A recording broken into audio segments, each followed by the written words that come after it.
Good morning, good afternoon. Hello, welcome to codeLive. My name is Kevin Poorman. Sorry we're running a little bit late today. We've had a bit of a bit of a rocky start, actually. If I'm honest, a little bit of a confusing start. We had everything going. I got Brian looped in. Everything was going great. And then I went to go hit live, and it came up and said, I can't connect. And so, furious, scratching of our heads later, suddenly it starts working again. So I am going to count that up to gremlins, and we'll move on. Today we are going to be talking about trigger recursion and how to prevent it. And with me today, I have a very special guest. You may have met or heard of him before. His name is Brian Fear, but you may know him as SFDC Fox. And if that sounds vaguely familiar, it might be because I think he has more accepted answers on Stack Exchange than any two other people in existence there. Brian, do you want to say something about yourself? Say hello. Hey everybody, it's me, live and in person today. No, I don't know. I've been working with Salesforce for 16 years now, and it's been a crazy ride. 16 years, wow. Going, so 16, yeah. So when you started, what API level were we on? We had an API. No, I'm kidding. It was like in the 16 or something like that. It was crazy. 16. Okay. I don't think that's right, but no, it can't be. I started on 2005. Yeah, I started in 2005, so maybe less than 24, I think. Well, yeah, less than 24 must have been. Okay, I think it was less than 11. So. I started with API 11 in 2008. Oh yeah. Okay. So. Then yeah. I measure time by API levels. So. Yeah. Well, yeah, I was in the Apex and Visualforce Developer Preview program. So, Wow. Yeah. Okay. So you've been doing Apex since Apex was a thing. Wow. Okay. Yep. All right. So, Brian, we're talking about triggers and trigger recursion today. And we've got some people already in the chat saying, is static variable is bad to prevent recursive? How about the static list? Somebody is saying, need to see if recursive is related to unable to obtain exclusive access to this record. And somebody else is saying, I wonder why stack depth is 16. How do they determine it to be 16, not 13 or 11? That's an interesting question, that last one there. But let's just sort of start off by explaining what is trigger recursion. All right. So, let's... I've answered a lot of questions about this in the past, and people seem to think that trigger recursion means my trigger ran twice. It ran 2 times, therefore it was recursive. But that's not true. Recursion occurs when you're in the middle of one trigger, and then you call the trigger again for some reason. A typical example might be you have a trigger on contacts that when you edit the contact phone number, it updates the account phone number. And you might have another trigger when you update the account phone number, it updates the contact phone numbers. So you can see in that potential situation, the contact could call the account, could call the contact, could call the account, and eventually you'll hit the 16, recursion limit. So to be clear, recursion doesn't have to be the same trigger firing over and over and over again. It can be multiple Correct. triggers bouncing back and forth.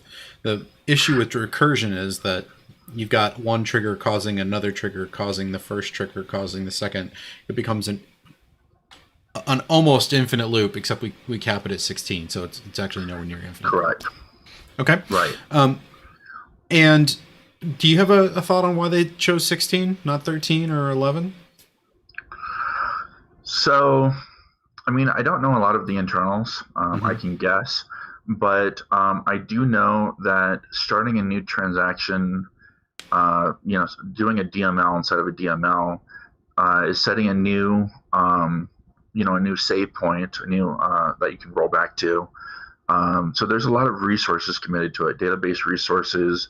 The heap itself is actually set aside to allow you to have extra memory Okay. for the other transaction.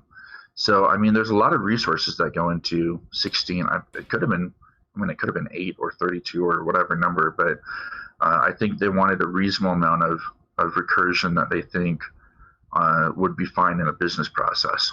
That's what I was thinking And too. I think it's probably yeah, somewhat arbitrary, but also like we wanted a number that would be flexible but not over committing of resources.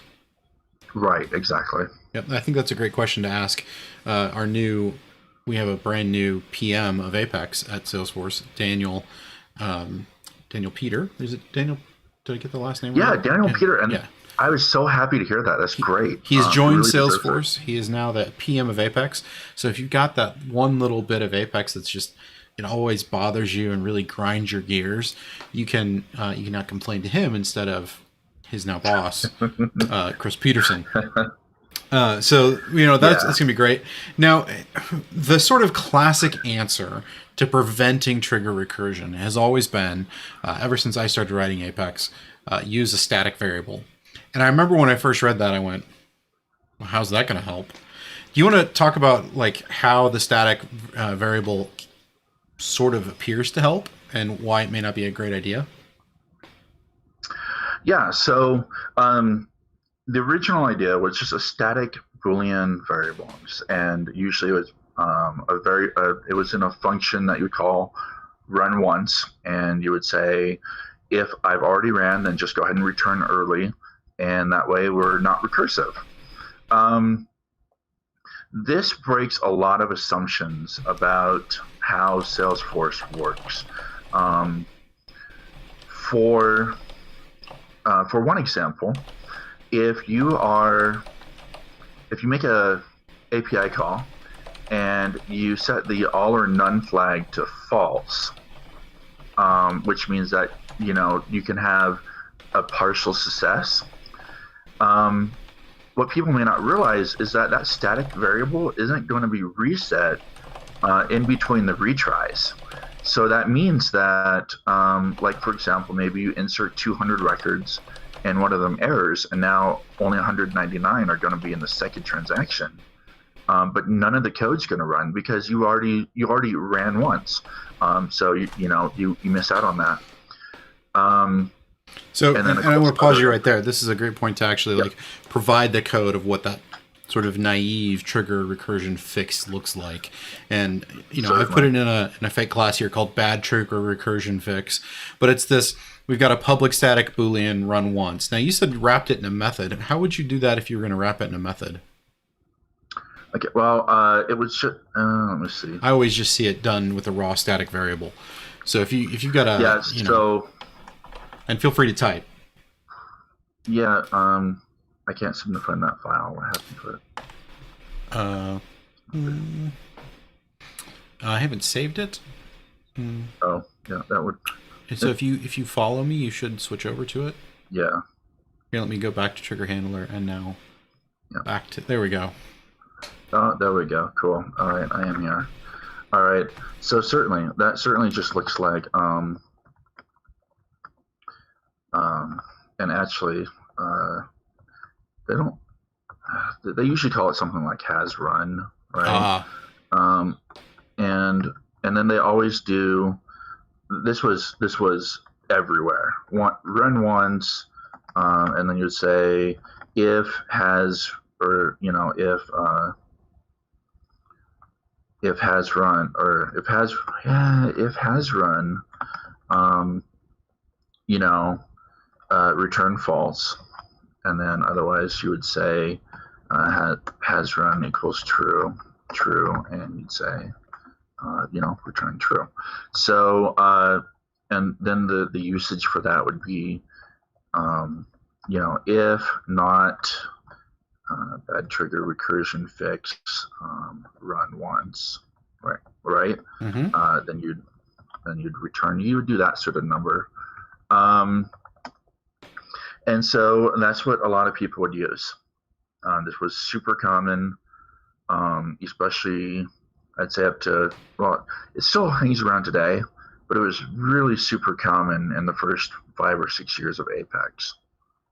And this is, again, it will appear to work in many cases, but it has edge cases they're problematic, like you were talking about with multiple transactions there. So let's pause there. We got a couple questions from the audience, and I think they're great questions.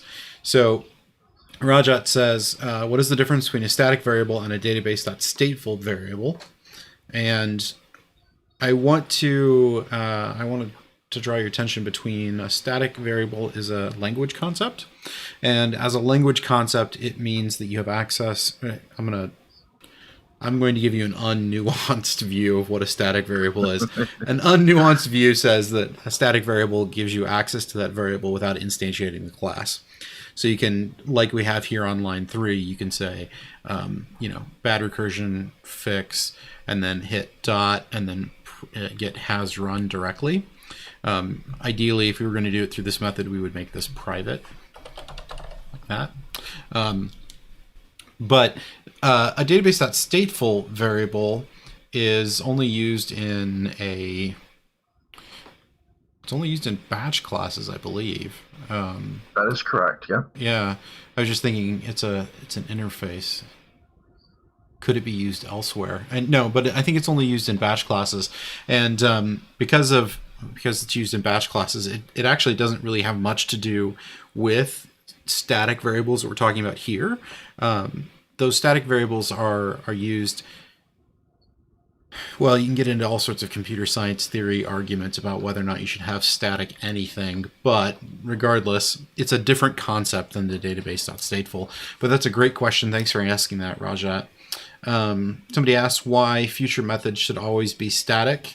That is, for lack of a better term, off topic. I'm happy to cover that with you here in the chat after the stream, but let's keep on topic for this, especially since we're running a little bit short on time today because of our technical difficulties.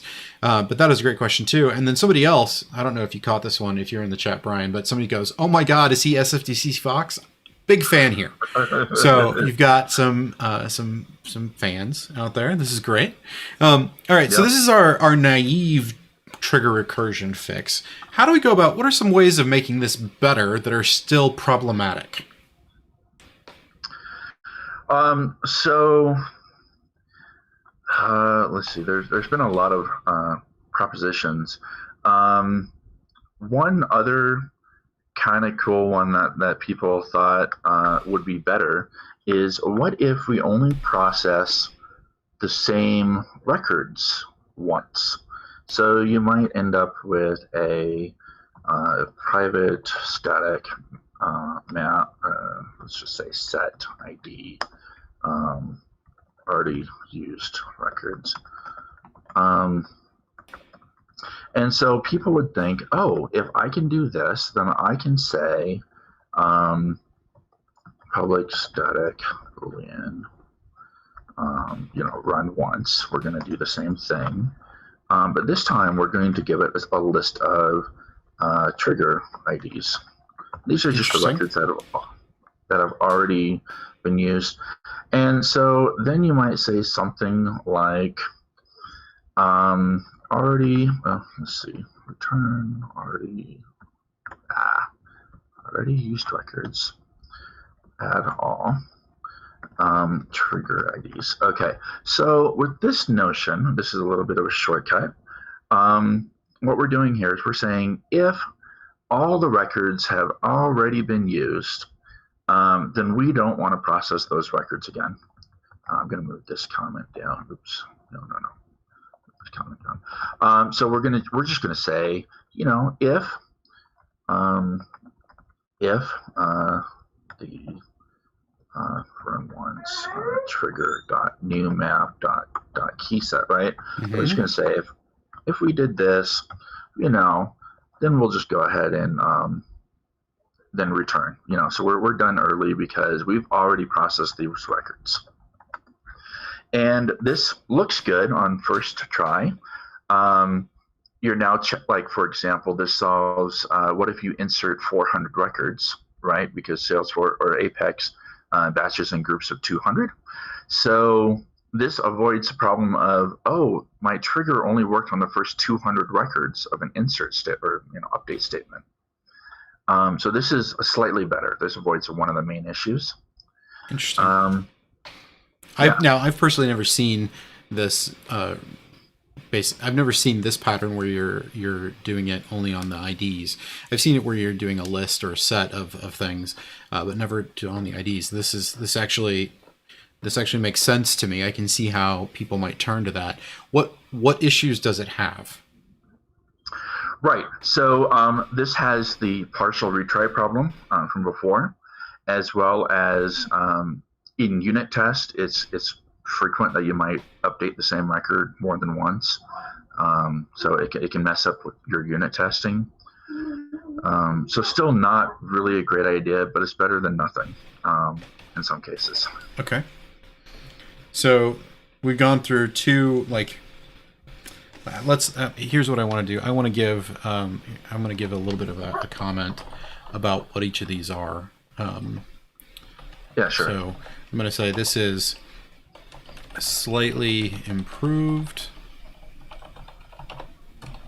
method based on excluding already processed record IDs. Right. And this has problems. Still has the partial retry issue. And then down here, we've got, and this one we're going to have, this is sort of the static variable naive. That's not how you spell that, Kevin. How do you spell that word? N-A-I-V-E. N-A-I-V. There we go. Naive fix. It has partial retry issue. What are some of the other fixes we had with this one? Or the issues we had with this one? So yeah, it breaks unit test as well. Breaks unit test. Okay. Now, do we have sorry, go ahead. Other issues? Go ahead. Sorry. Do we have other issues with it?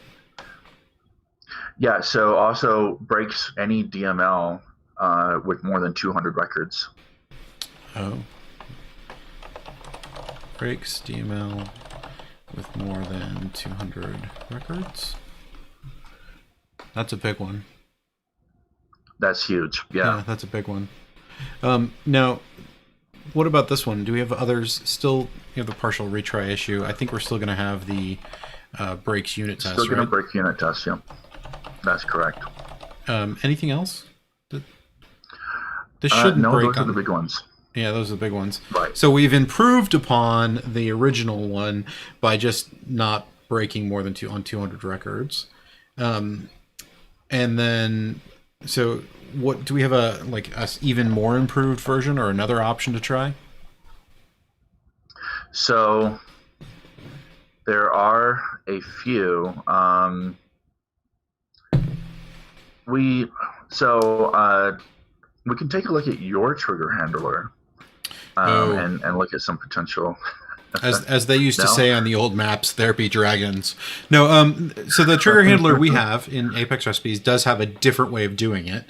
Right. I want to preface that by saying I don't know that I'm sold on it being the correct way, but it is a different way. And just to provide some context to what we're doing here, the way it happens in the trigger handler, it relies on there being a trigger handler trigger handler framework. So the first thing that happens is we've got a counter called, in our case, loop run. We'll do integer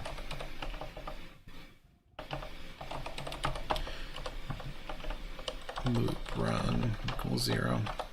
And then every time we go into a execution of a trigger that uses the trigger handler framework. Let me back up here to make this a little clearer. This is defined in the parent class that triggers inherit from. And when the parent classes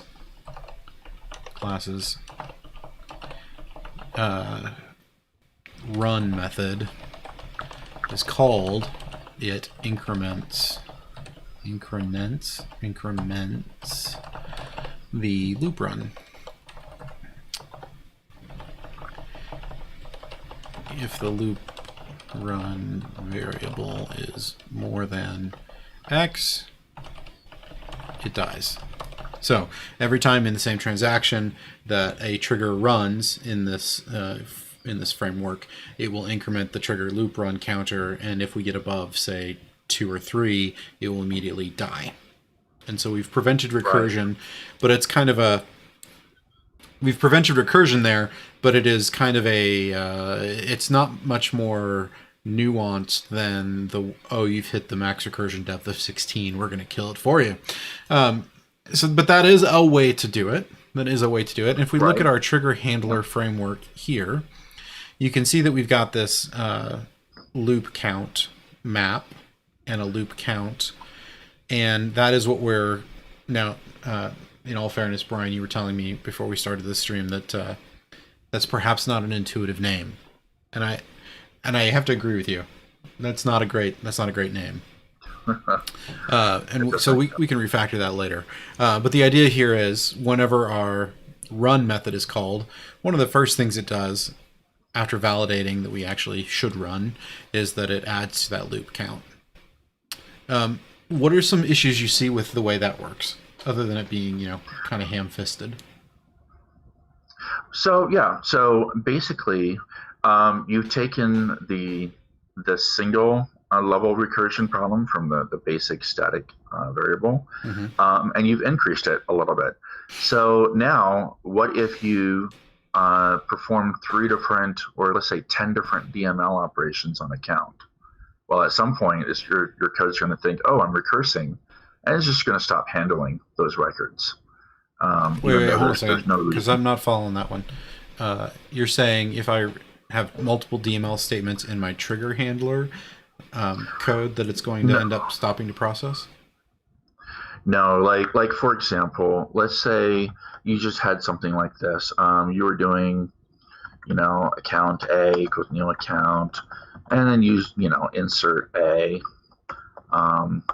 and some, this may not always happen, but it could happen, or new account, and then you insert B. Well, at some point, right, even though these are not recursive. Yeah, I see what you're saying. So if we have more than whatever we set our loop count stopper at in terms of DML on the same object where this is firing a trigger, it's going to stop based on the just sheer number of DMLs we've got. Certainly.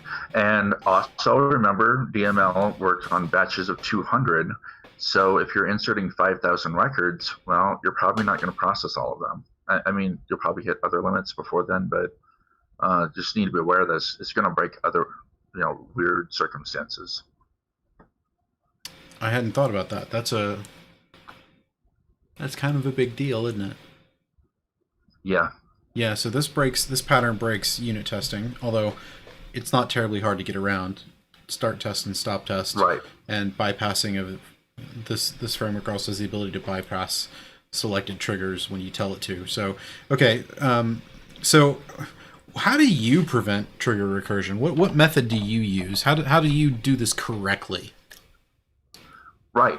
So I have 2 main techniques. Okay. The first technique, and the one that I prefer, is actually the one that Salesforce uses for process builders. And that is to say simply, before we perform an update on a record, we make sure the data is actually changing. To go back to the previous example where the contact can update the account, which can update the contact, all we need to do is write in some code that says if the phone number is different than the record on the record we're trying to update, then we'll update it. If it's already the same value, let's not update it because we're just going to chase our tail. So that's in the engineering world or electrical engineering world, they call that a rising edge trigger. It's the same thing. We're just going to make sure that we don't execute our logic if we don't need to. Okay, so that's this one. You said the electrical engineering world, this is called a rising edge trigger? Right, rising edge. Your voltage is going from a 0 to a 1. And that's how workflow rules work, right? They evaluate the criteria. Yeah. I sort of think of this as sort of a filter step. And I tend to write my triggers and my trigger handlers to do that filtering for me. I don't base it in my trigger framework. I base it in the individual trigger handler. But we could build that into the trigger handler, into the trigger framework. But I don't think that. I think that would probably be an awkward fit. That's sort of definitely not. Yeah. Right. So yeah, really. I mean, if I had a couple hours, I could engineer something. But you're right. It's not trivial. But the individual triggers should think about what they're doing before they just, blanket statement, we're going to update all records. And so I'm going to open up one of the trigger handlers here, and we've got, let's see if we actually have an example of that pattern. And we may not. We've got a little bit of it here. That's a before update. And that really only... You're talking about DML and triggers, right? So you're only going to do... Generally speaking, yeah. Yeah, you're going to do that check for whether or not you need to update a record before you actually do the update inside of a trigger. So that would prevent the trigger from recursing. I'm trying to think if we've got a example of that pattern in here, and I don't think we do. This is our biggest example. Let's do this. Let's build one of those in. And the way I like to do it is to build a filter method. So private list, and this is going to be account because it's our account trigger handler. And I'm going to call this one filter out unchanged records. Now,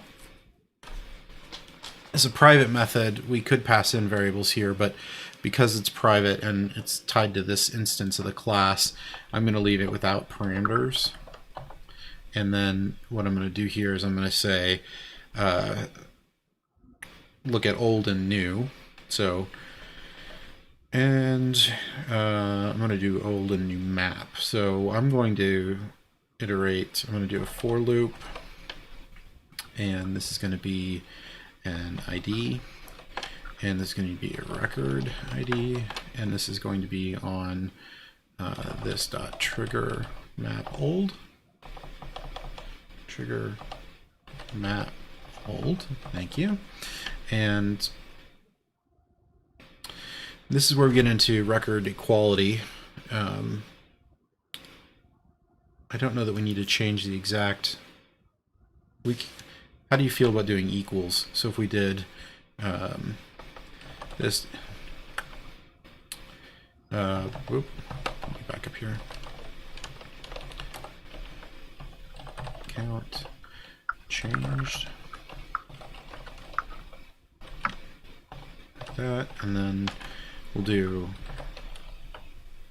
if this dot trigger map old dot get record ID equals this dot trigger map new dot get record ID. Do nothing. We'll do. Let's do it this way. If not, then we'll add this to changed dot add this dot new this dot trigger new map new dot get record ID, like that. Return change.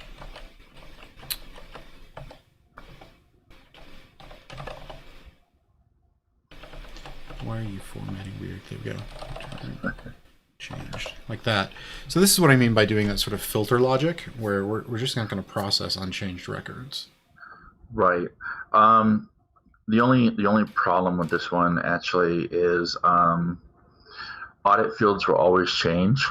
Oh. You're close though, and all we really need to do is clone false, false, false, and what that does is that just strips out all of the extras, audit fields and stuff. So you can do it that way, and there's other ways. I've written a technique that lets me specify the list of fields I want to look for, and so on and so forth. But for an example, yep, exactly. I didn't know that trick about the clone. I was worried about the equality being problematic, but this clone trick, that's a neat one. Somebody else is like, is line 35 supposed to be key set? Yes, it is. I fixed it. Good call. Thank you, AJ, for calling that out. This is the best part about working with multiple people for this kind of thing, is we get to, like, oh yeah, somebody did this before you try to save it. I'm going to see if we can't format this a little better. So get record ID .clone. Certainly. And while we're here, don't use equals. That's silly. Say more. You're it's gonna just do equals. This is the same thing. Okay. Like, and people do things like, not to go too far off topic, but they'll say like string A, string B, if A dot equals ignore case B. And it's like, no, just use A double equals B. It's the same thing, really. So, okay, it's running those little efficiencies. Yeah, that makes it a little weird to do the. It doesn't want us to do that, so. Well, our next topic can be about prettier, and what makes prettier. Prettier seems to be a hot topic these days.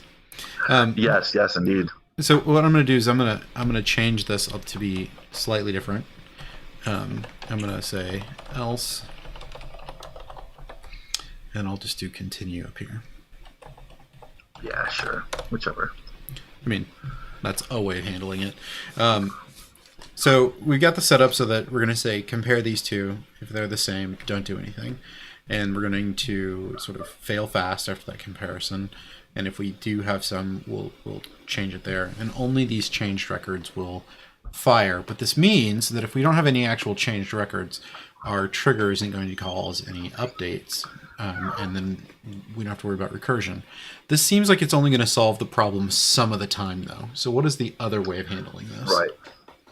So the other way of handling it is actually... So I got this idea from reference counting way back in the day of Java. Yeah. So here's what we do. We go back to your trigger handler, and we're just going to make one small change here. Whoops. Where are we? I went back to the trigger handler. Yep. So let's go down to line 79. Okay. We're going to make this simple. See, we do this add to loop count, so we're going to remove from loop count. So that way, we go up one. When we're done with these 200 records, we're going to go back down one. And then, obviously, we need to write the remove from loop count method. So clear bypass, click bypass. Set trigger context. Where is our add to loop count here? Okay. There we go. So protected, void, remove from loop count. Yep. And then it's really just going to be, oops, here we go. It's just going to be the same code that you've already had up there, except we're going to have a decrement method. It's that simple, you know. And we don't need the exceeded either, because obviously we don't care about it's just going to be that situation. So that's all we need. And then obviously the decrement method. So here's our decrement or increment, and we can do a public Boolean decrement, and this dot count minus return this dot exceeded. Yeah. All right. That seems simple enough. Now talk me through how this is going to help us. So now, if we are in the scenario where we have multiple DMLs over each other, or next to each other, I should say, then when we enter the first batch of 200, let's say, we'll count up to 1. And then when we exit that DML operation, we'll count back down to 0. If we have a second statement, we go back up to 1 and then go back down to 0. Now, conversely, if we have the contact account contact thing, we'll end up counting upwards, right? So we go 1, 2, 3, 4 until we eventually hit our max limit of recursion that we want, and then we'll die. So just by not holding on to that any longer than necessary, we can fix the problem of counting up infinitely. So that's kind of, and to reiterate the sort of the theory behind this is sort of the release retain memory management style of determining how many times we've gone and done something here. So if you're not familiar with that, I come to it from Objective-C. I don't know what other, you said Java. I don't know. Java, yeah. I don't know that I have experience with it in Java, but the idea here is that if you need to hold on to something, you increment a counter of things that are holding on to that object, and when you're done, you release that object. And when nothing is holding on to that object anymore, then you can garbage collect it. You can get rid of it. It's powerful, but it also can be a little thing that you have to sort of scratch your head around until you wrap your mind around it. Exactly, yeah. Okay, so we've made our trigger handler better. Now, just for grins and giggles, I'm going to save this so we don't lose it. I'm going to leave myself a to-do here.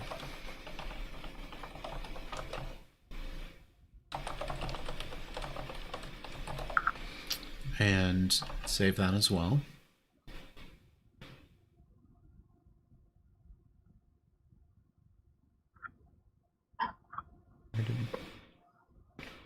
Where did my Salesforce extension, Salesforce CLI go? Okay, great. Okay, so is that what you use now? Do you do that release retain thing? When necessary, yeah. That would be my preferred format, yeah. Okay, do you have an even better way of handling it? So, no, I think that's where I've drawn the line. Okay. If you still have recursion problems after that, there's something just really weird going on. Like, I agree. I agree. Now, I'm gonna put a plug in here for the trigger framework we're using in Apex Recipes. You saw how easy it was for us to add that release and retain setup for trigger recursion here.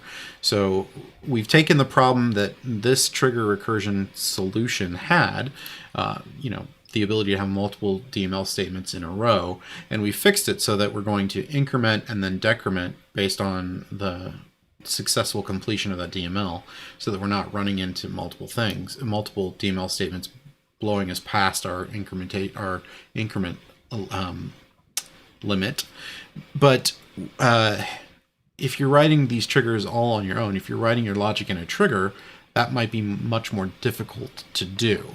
So plug for a trigger handler, plug for this particular trigger handler. There are many like it, but I'm biased for this one.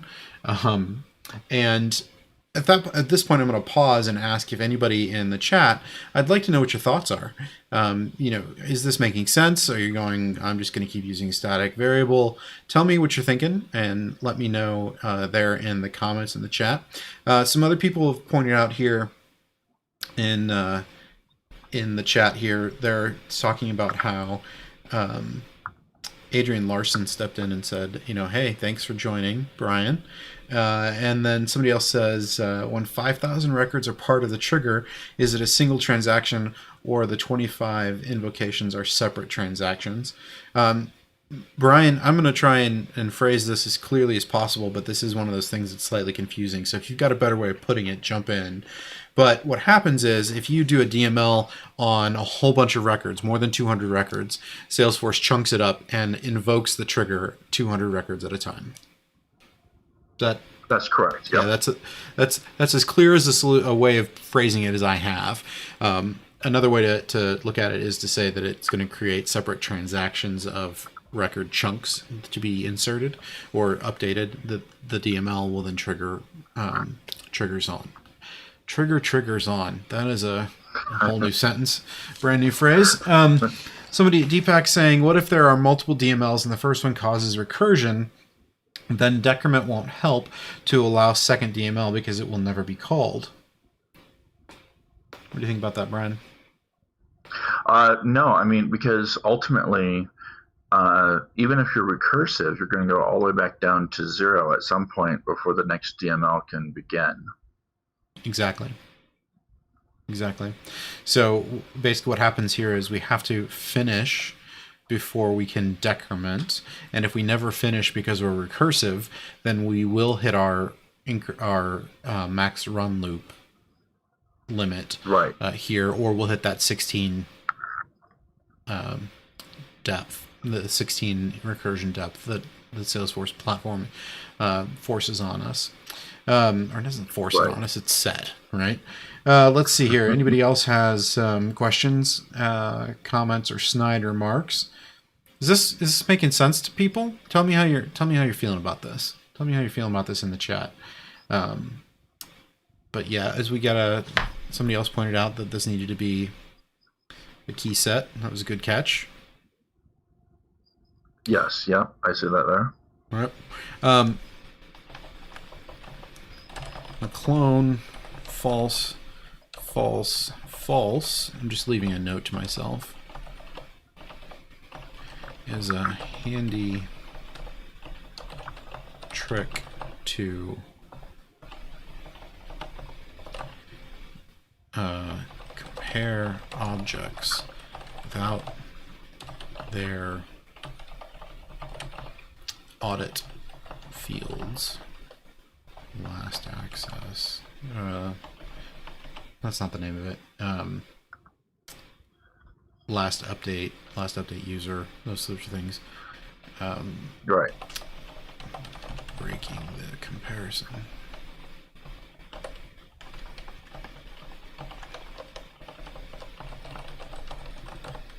I really like that. That's a fun little trick. I appreciate that. I'm writing a library called orgshape, and I might drop that in there as a method where you can call it and say, compare these two objects without their audit fields, just so you can do that a little bit more expressive manner. Okay, go ahead. Yep. All right, well, we have 5 minutes left, and I'm not getting a lot of questions here in the chat. Somebody else is on topic, so we can venture a little bit off topic. Somebody was wanting to know if we use a spell checker on VS Code. So this is a great time for me to plug my CodeFryer pack. So if you go and search for CodeFryer pack here, you'll find that there is all sorts of things in my pack, including the theme that lets you code just like me, and then all these other tools that I use. And one of the ones that I use, if I can find it here, is a spell checker, code spell checker, right there. And interesting, I don't know why some of these aren't installed. Code spell checker and better comments. Huh, I wonder if I accidentally disabled these or removed them. anyway, so CodeFriars pack, you get all the tools that I use, and it's great. One of the other ones that I have in here that I love is the I just added it. It's the error whatchamacallit. What happens is it gives you this, turns the line and gives you the entire line and gives you the error message there in line. So I appreciate that as well. Let's see, do we have one of these over here? Okay. Somebody else, AJ, wants to know any disadvantages to using the record clone comparison approach. The record clone comparison approach, I feel fairly good about. Brian, do you have anything that? Yeah. So any disadvantage? Well, so if one of the records isn't from a trigger, I guess, like if you were if you had a record in memory and you wanted to compare it to a record from a query, or like there could be circumstances where you got that, where you want to think about what fields should I query, what fields are available. There's really not much of a disadvantage though, as long as you keep, as long as you're comparing apples to apples, right? Like, so in the case of trigger old versus trigger new, no real disadvantage. Exactly. It's always the fastest way to figure out if something's changed. Yep. James is saying recursion is often causing sockle errors happening before the DML. Current solution is to build a cache to store the results and then check that before querying. Does that seem like a good filter solution? So so caching can have a significant performance. Obviously, you should be aware that if you cache and you don't cache properly, you could end up with stale data within your own trigger framework. What was that? The two hardest things in computer science are cache invalidation, naming things, and off by one errors. So yeah, pretty much. For example, I had a project where I actually used a cache to reduce it was a cascading trigger that was about 14 levels deep. And I changed 98 cycle queries into about 46. So yeah. There's absolutely no wonder in my mind why you have more answers on Stack Exchange than anybody else. Wow. Oh, thank you. Wow, that's amazing. Okay, so we spent the entire day doing a deep dive on preventing trigger recursion, and we went over a number of methods that are sort of naive, and we tweaked our trigger handler framework to be even more nuanced and probably the best in breed of what we can do here in Apex Recipes. So I'm really excited about that. We are at time, though. We've got less than a minute left. I want to thank everybody for tuning in. If you thought this was great, this is fun, feel free to tweet about it, tell everybody about it, but make sure you hit that like button and subscribe so that when we go live next week, you get a notification saying, hey, tune in. So thank you again, Brian, for joining me. This is great. If you want to say hi to Brian, feel free to jump over to Stack Exchange and ask a question, any question, and I'm sure he'll jump in with the answer. All right. Yeah. So thank you very much, and we will tune in next week to see the next episode of Code Live. And thanks for tuning in. Bye.